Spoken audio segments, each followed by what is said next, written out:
Part 1. Positioning for the fight. Rule 1. Show up. Now Jesse said to his son David, "Take this ephah of roasted grain and these 10 loaves of bread for your brothers, and hurry to the camp. Take along these 10 cheeses to the commander of their unit. See how your brothers are, and bring back some assurance from them." There was Saul and all the men of Israel in the valley of Elah, fighting against the Philistines. 1 Samuel 17, verses 17 to 19. David is famous for his defeat of the giant Goliath. In the space of one day, he went from unknown shepherd boy to nationally renowned war hero. Just like that, unexpectedly, his life changed. What we love about David is that he was just like the rest of us, an average person living an average life. He had not spent years in the War Academy of Israel, training as an elite warrior. He was not a favorite of the king. He was just a normal person showing up for normal life. And one day, normal life brought him an extraordinary opportunity. Yet, we would be wrong if we thought David's lack of military training meant he had no training at all. Normal life was, in fact, the training ground that uniquely prepared David to take down a giant no one else could. As the youngest son, David had received an unimportant job, watching over the sheep. In that day, this task was reserved for the least significant members of the family. It was a job with very little potential for promotion. Though David could have resented this assignment, it seems he instead embraced it patiently and gave it his all. In other words, he learned to serve, and he learned to be faithful with the mundane and inglorious tasks of life.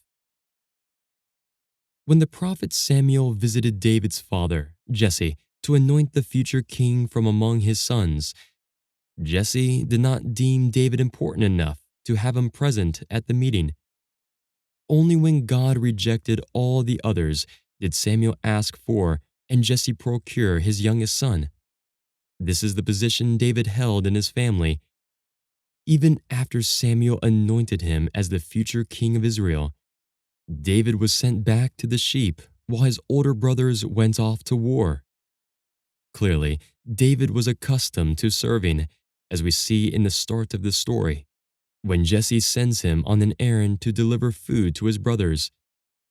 Unknowingly, by being faithful to his father's bidding, David set himself up for his life-changing face-off with Goliath. In David's example, we find this truth. Some of the greatest victories in life begin with being faithful in the small things. Many of our biblical heroes were not doing anything spectacular when God called them. Peter was fishing. Gideon was threshing wheat in a winepress. And David was running an errand for his father. Though these activities seemed unimportant, they were the seedbed for faithfulness. And from those seeds of faithfulness, destiny grew. Imagine what would have happened if David had not been faithful to his father's will. He could have ignored his task due to bitterness at not being invited to the battle. He could have stayed home due to fear of getting too close to the conflict. He could have seen the errand as unimportant and chosen to do something else instead. When David's father sent him on his errand, the stakes would not have seemed high. He was just bringing his older brothers something to eat. In truth, by being faithful with what was in front of him, David was unknowingly marching toward his destiny. Before he could show up to his battle with the giant, David had to learn how to show up in the little things. He had to cultivate faithfulness. Showing up every day. It is easy to forget how important everyday life is. When work is mundane, when we are given assignments below our skill level, when we feel stuck in the daily grind, We sometimes forget that everyday life is the training ground for greatness. It is where giant slayers are born. David never would have defeated Goliath if he hadn't cultivated faithfulness as a shepherd boy and followed his father's mundane instructions. The truth is, to become giant slayers, we first need to learn to show up as shepherds. We have to bring our strength, commitment, and joy to every aspect of our lives. David's giant killer instinct sprang up from his personal development in three key areas during his years as a shepherd. He cultivated a heart of purity, passion, honor, and obedience. He gave his hands to hard work, stewardship, and mastery of skills. And he built history with God by encountering Him and experiencing His promises. In other words, he learned to serve from love, not obligation. He learned to pour his heart into every task, and he learned to find his strength and purpose in his relationship with God. David's diligence in daily life prepared him for the challenges of fighting Goliath and becoming king of Israel. The same will be true for us. We must never forget to do well with what God has already given us. Taking care of what is right in front of us is the best way to get to what is ahead of us. So many people look forward to their destiny and think, when I get to do that thing I dream of, then I'll give it my all and be amazing. But that's not how it works. If we don't give it our all now, in the midst of daily life, we probably won't give it our all then either. The truth is, every season of life has difficulties.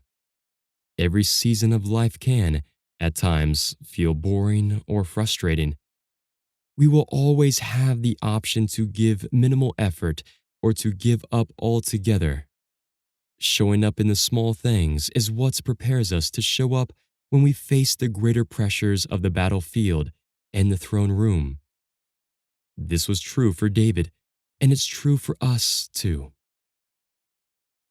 Whether showing up is as simple as going to work or as complicated as starting a new business, we will never be able to face and overcome our giants until we learn how to show up.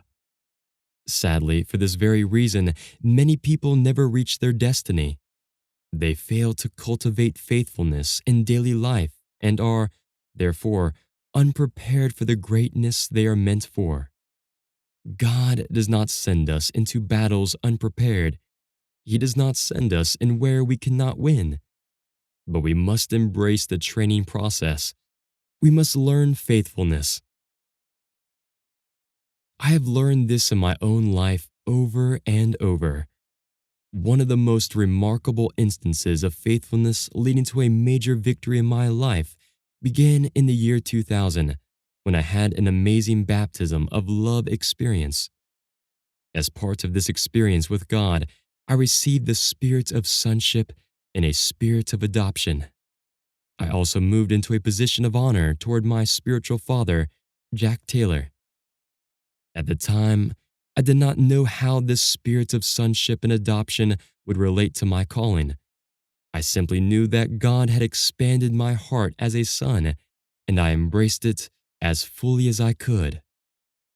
For me, this meant not only growing in my relationship with God as my Father, but also intentionally and consistently leaning into my relationship with Papa Jack. I spent the next 5 years learning how to truly be a son to an earthly father. Despite our busy schedules, I made it a point to talk to him on the phone daily and receive from him as a father in my life.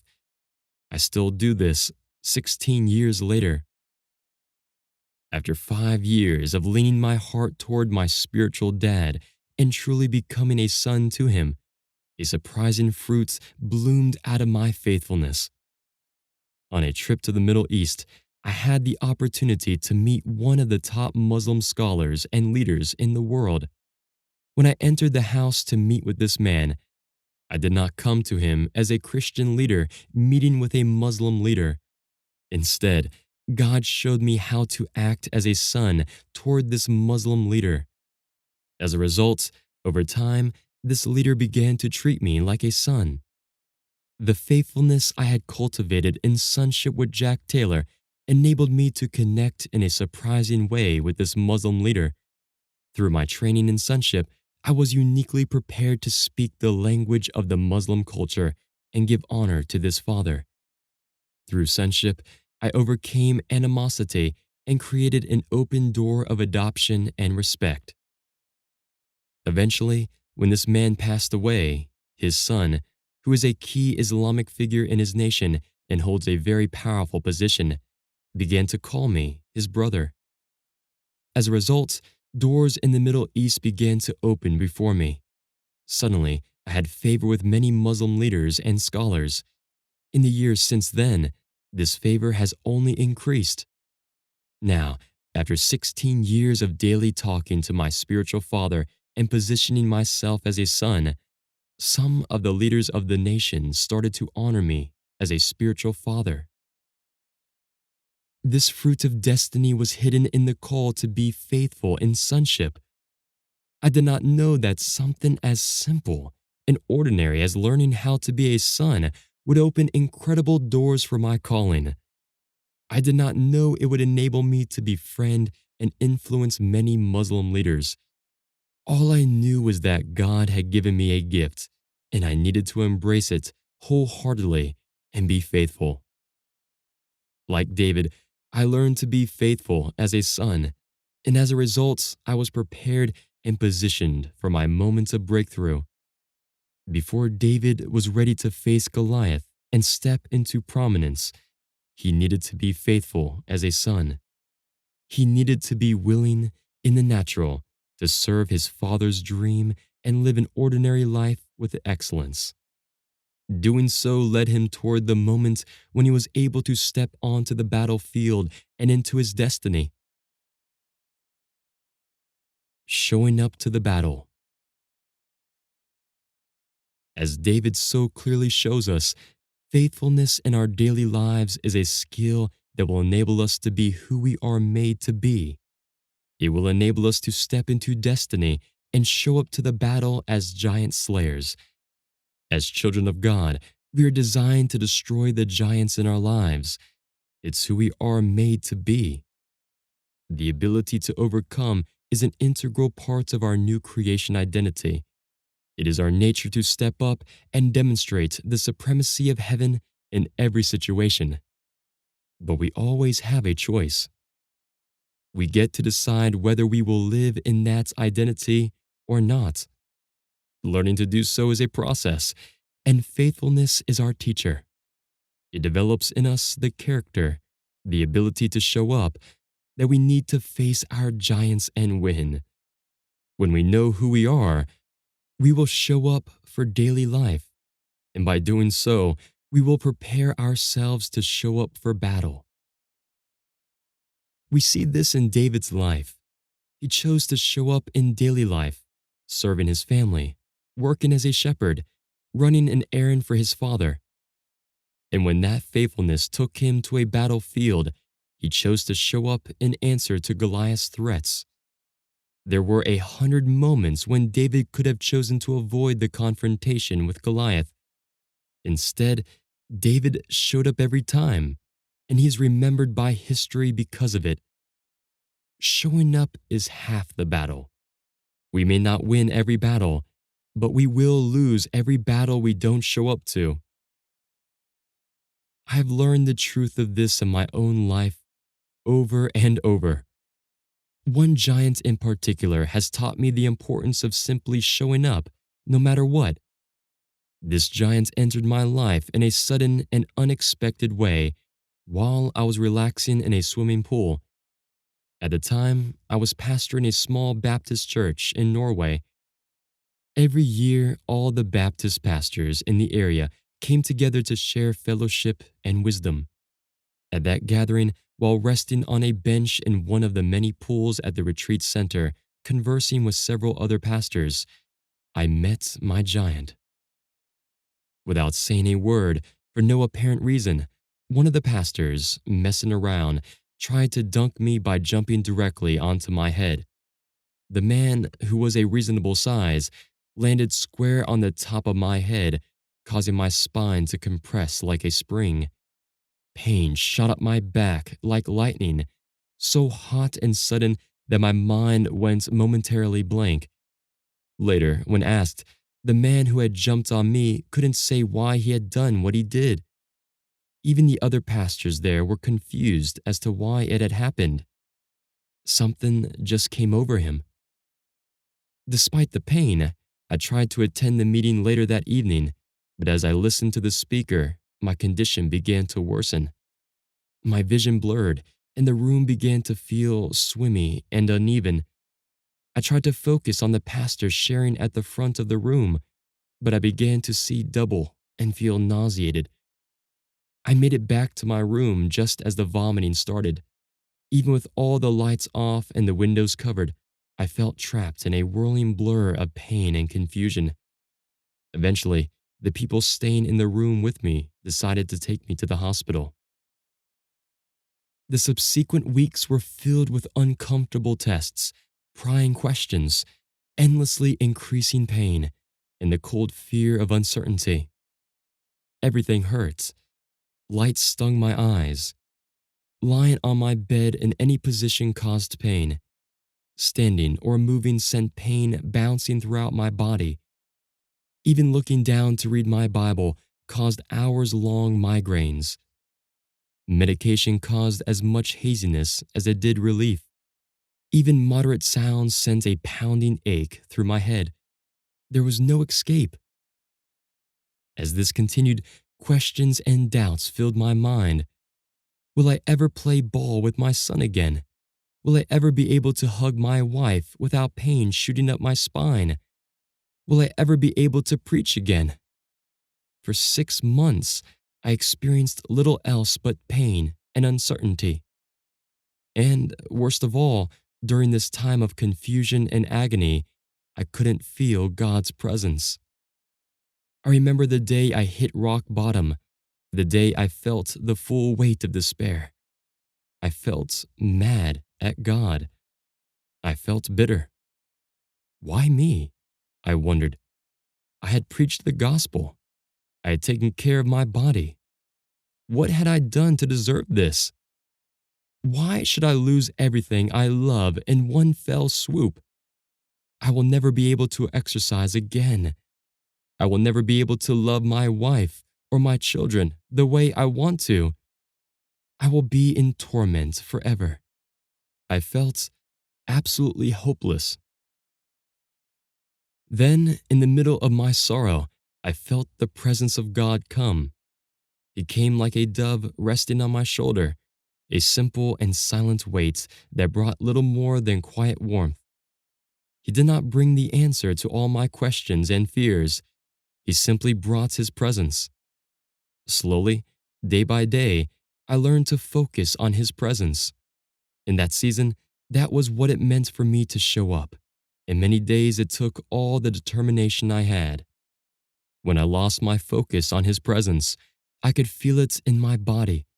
The pain would start to feel overwhelming again. For this reason, I fought to realign my heart to God's presence every time it slipped away. In this place of God's presence, my hopes began to come back to life. It took the better part of a year, but I started to learn to live again.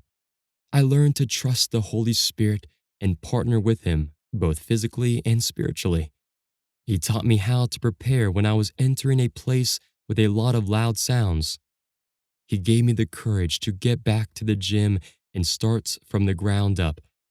He taught me how to worship Him in the midst of pain. Really, He taught me a whole new level of faithfulness. When it seemed like everything had been taken from me, I discovered I still had a choice. I could still show up to the battle in my heart and mind, and this decision to show up again and again made all the difference in my life. Some giants are beaten in a moment, and some we fight for the rest of our lives. My battle against the giants of this injury was not a quick triumph. This is not the last time I will mention my fight with this giant in this book. Though the battle was not won in a day, the day I chose to show up was the day I chose to win. This is the all-important first step in becoming a giant killer. My life would look very different if I had given in to despair, accepted my situation, and decided not to show up to the battle. We have to choose to show up, no matter what. It really is as simple as that. After the accident, I didn't want to show up to the battle. I wanted to give up. I desperately wanted the pain to end, no matter the cost. At times, going on just felt too hard, but God's presence enabled me to show up one day at a time. I learned how to be faithful and keep moving forward even when I didn't feel like it, even when it took everything in me to hope for victory. Going to battle against our giants isn't easy. It tests everything in us. In those moments, we are often tempted to give up. After all, giving up is so much easier than fighting. Not showing up for the battle feels like the easy way out. It is an easy way to give up. Instead of quitting, we just never start. But this is a trap. We cannot afford to give up on God or on ourselves. In my battle against pain, I spent too long giving up. It was terrifying to face my situation, but facing my giant was the only way I could start to learn how to defeat it.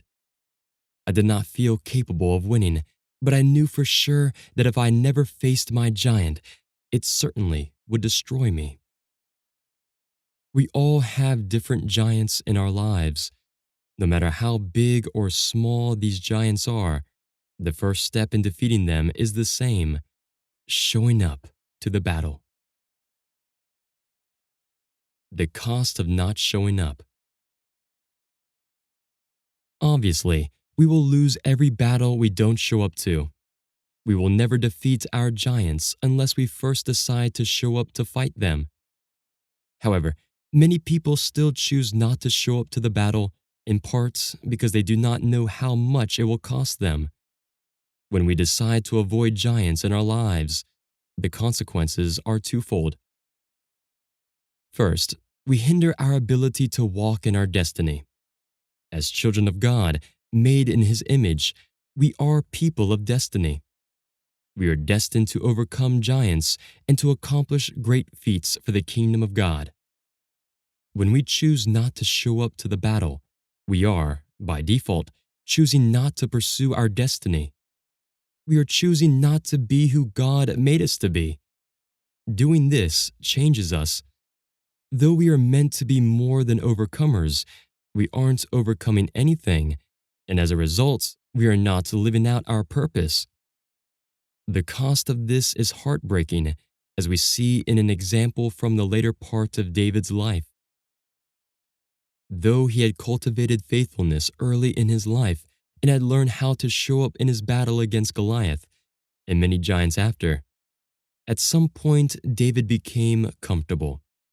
He forgot who he was and stopped acting like the conquering king God had destined him to be. As a result, he decided not to show up to the battle. Instead, at the time when kings go off to war, David sent out his army, but he remained at home. 2 Samuel 11, verse 1. While at home, walking his rooftop, David saw a woman bathing and decided he wanted her for himself. This woman, Bathsheba, was the wife of Uriah the Hittite, one of David's mighty men. See 2 Samuel 23, verses 8 to 39. While Uriah, David's loyal friend and soldier, was at war, David slept with his wife. And when she became pregnant, David called Uriah home from the battle in hopes of covering up his sin. However, Uriah's warrior mindset prevented him from going home and making love to Bathsheba.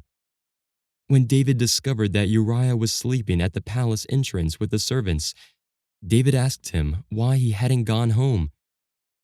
Uriah said, "The ark and Israel and Judah are staying in tents, and my commander Joab and my Lord's men are camped in the open country. How could I go to my house to eat and drink and make love to my wife? As surely as you live, I will not do such a thing." 2 Samuel 11, verse 11. Here, Uriah demonstrated a true warrior's heart. He was so focused on the battle that he would not allow himself to be distracted. By contrast, David, the man who had shown up and overcome Goliath, made a fatal mistake. He chose not to show up to battle, and as a result, he committed the greatest sin of his life. Not only did he steal his friend's wife, but in the end, to cover up what he had done, he strategically planned Uriah's death on the battlefield. The biblical summary of David's life says, "For David had done what was right in the eyes of the Lord, and had not failed to keep any of the Lord's commands all the days of his life, except in the case of Uriah the Hittite." 1 Kings 15, verse 5. This was David's lowest moment, when he forgot his identity as a giant killer and stayed home from the battle. When we choose not to show up to the battle, we do so at the expense of our destiny. Like David, we are meant to be giant slayers. We are meant to live victoriously, to move from glory to glory. If we live apart from this destiny, we live apart from our identity.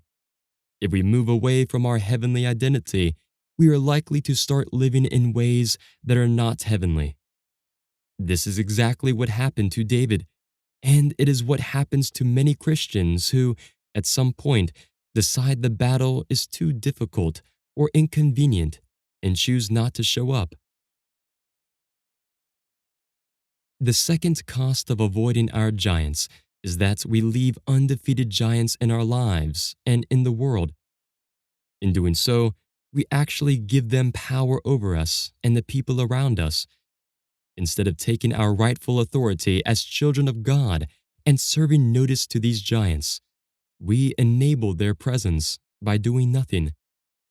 The cost of this decision is not simply personal. It affects more people than we know. Not only do unchallenged giants remain in the land, but the good fruits we are meant to bear never grows. The lack of our destiny means a whole world of people suffers. They need the benefits of what God has put in us, if only we will show up to the battle. This is true of giants that come against us in our personal lives. It is also true of giants that operate at a larger scale and bring oppression to nations and cultures. Giants like poverty, racism, and injustice.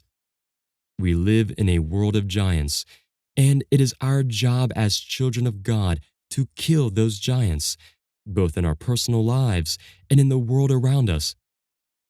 Many giants roam the surface of this earth, waiting for a David to come and remove them. We cannot calculate the cost of leaving those giants undefeated.